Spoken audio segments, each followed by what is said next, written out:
সবচেয়ে বড় নিয়ামত। চরিত্রহীন সে কোনো মানুষে না, নারী লোভী এটা কোনো মানুষে না। সারা দিন সারা রাত নারী ছবি, নাটক, সিনেমা, নর্তকী, উলঙ্গ দৃশ্য, জিনা, ব্যভিচারের কথা, কল্পনা, এটা যার জিন্দেগি, এই অপদার্থ কোনো মানুষে না বেটা, এটা জানোয়ার বেটা, তো হাইওয়ান, তো কুকুর, বিড়াল, চতুষ্প জন্তু ছাড়া ওই মানুষ হবে কেন? ওই কিসের মানুষ বেটা? স্বজ্ঞানে, স্বশরীরে, ঠান্ডা মাথায় বুঝা মিয়া মুসলমান নিজের ঘরে নিজের স্ত্রী ছেলে মেয়ের জন্য বছরের পর বছর নাচ, গান, নাটক, সিনেমা, নর্তকীর ছবি দেখবার জন্য নিজ ঘরে রঙিন টেলিভিশন দিয়ে রাখছেন, নিজের টাকা দিয়ে বিদ্যুৎ বিল দেন, নিজের টাকা দিয়ে ডিশের বিল দেন। এত বড় অসভ্য মা বাপ হইতে পারে না মিয়া, এরা মা বাপ হইতে পারে না।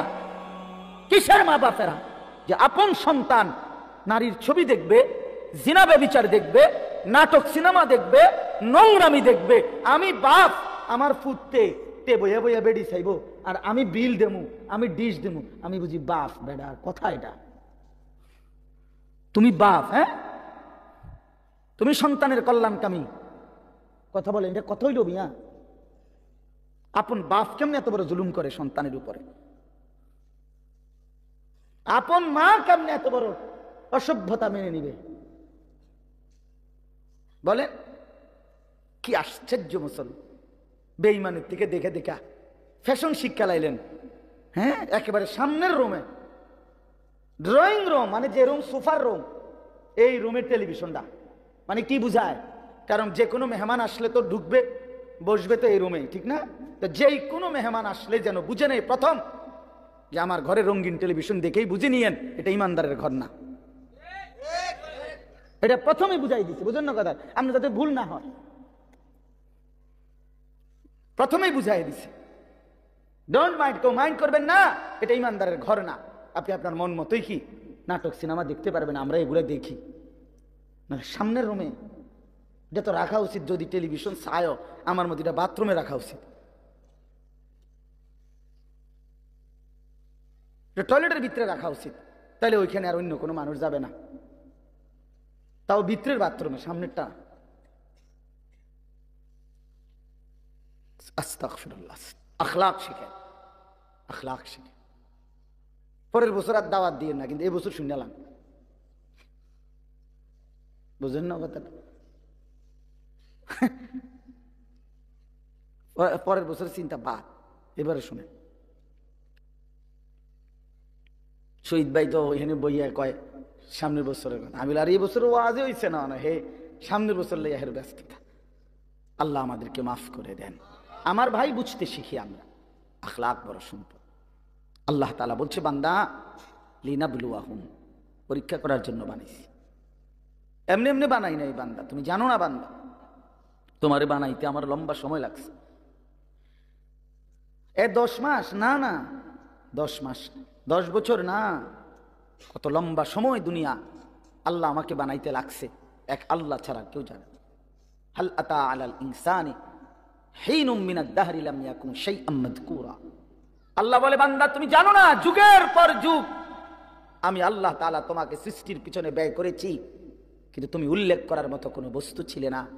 পৃথিবীর কোনোখানে তোমার নাম নিশানা, কোনো আদমশুমারি, কোনো অফিসে, কোনো আদালতে, কোনো কম্পিউটারে, কোনো গুগলে কোথাও সার্চ দিলে তোমার নাম ঠিকানা পাইতা না। এমন লম্বা সময় আমি আল্লাহ তাআলা মানুষকে সৃষ্টি করেছি মাটি থেকে, আর সেই মাটিটা আমি কতদিন তোমার জন্য এই পৃথিবীতে, তোমার সৃষ্টির উপাদান যেই মাটিতে, সেটা কতদিন আমি জমিনে রাখছি এই কায়নাতের কেউ জানে না, আমি শুধু জানি। কথা বলেন, আল্লাহ তাআলা আমাদেরকে প্রথম কিসের থেকে সৃষ্টি করছেন? তো সেই মাটিটা কোন দিন থেকে? রবিবার থেকে নাকি?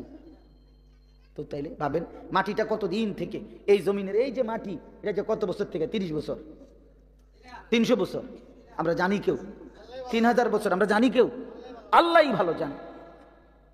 তাহলে মাটির উপাদান থেকে আল্লাহ তাআলা বলেন, আমি মানুষকে সৃষ্টি করেছি। ওয়ালাকাদ খালাকনাল ইনসানা মিন সুলালাতিন মিন তিন, মাটি থেকে।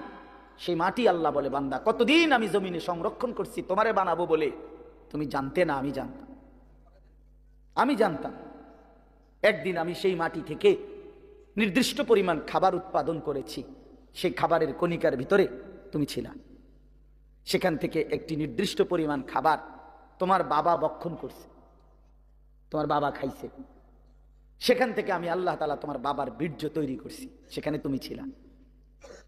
সেখান থেকে নির্দিষ্ট একদিন বাবা মায়ের মিলনে উভয়ের বীর্য আমি একত্রিত করে মায়ের জরায়ুতে আমি স্থাপন করেছি, সেখানে তুমি ছিলা।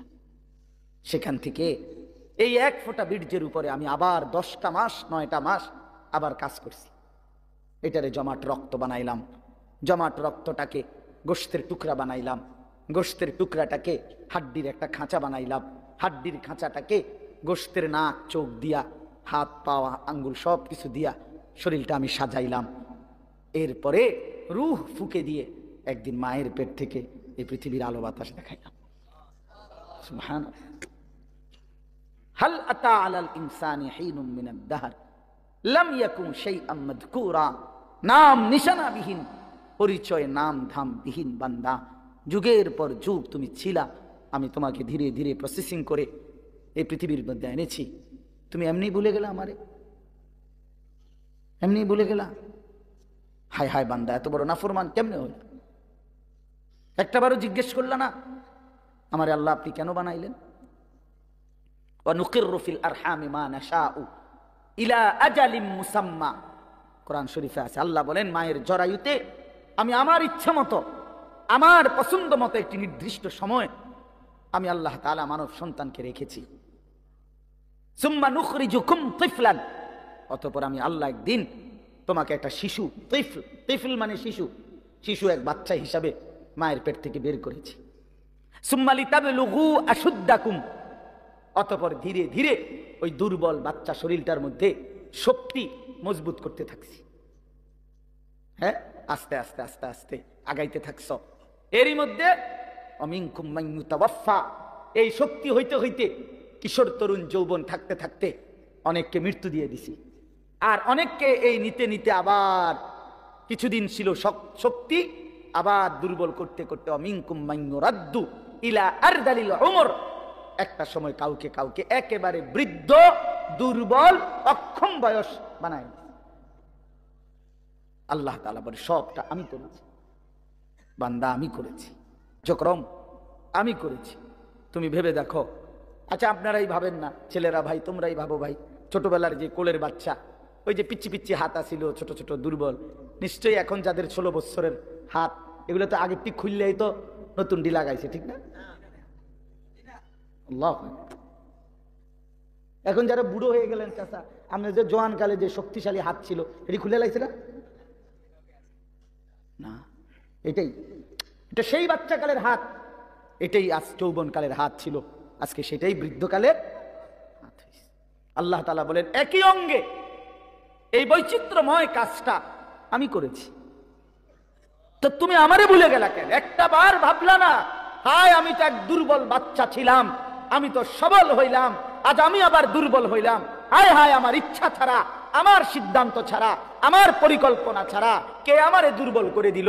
আমি ছিলাম তো সবল, আমি তো চোখে পরিষ্কার দেখতাম বন্ধু, এখন আমি চশমা ছাড়া ছোট লেখা দেখি না, আমি কোমরে কোনোদিন ব্যথা অনুভব করি নাই, এখন আমি সারাদিন কোমরে ব্যথা পাই, আমি কোনোদিন গলায় ব্যথা বুঝি নাই, ঠান্ডা কি জিনিস আমি বুঝি নাই, আমি প্রচন্ড শীতের মধ্যেও ঠান্ডা বোতল আপনার 7 আপ কোক এরকম ওয়াজে ঠান্ডার মধ্যে ওয়াজ শেষ করে আস্তা বোতল ফ্রিজের আমি এক সময় খাইতাম, সেই আমি প্রচন্ড রৌদ্রের মধ্যে গরমের মধ্যেও ঠান্ডা কিছু এখন আর খাই না, আমার গলা আটকায়া যায়।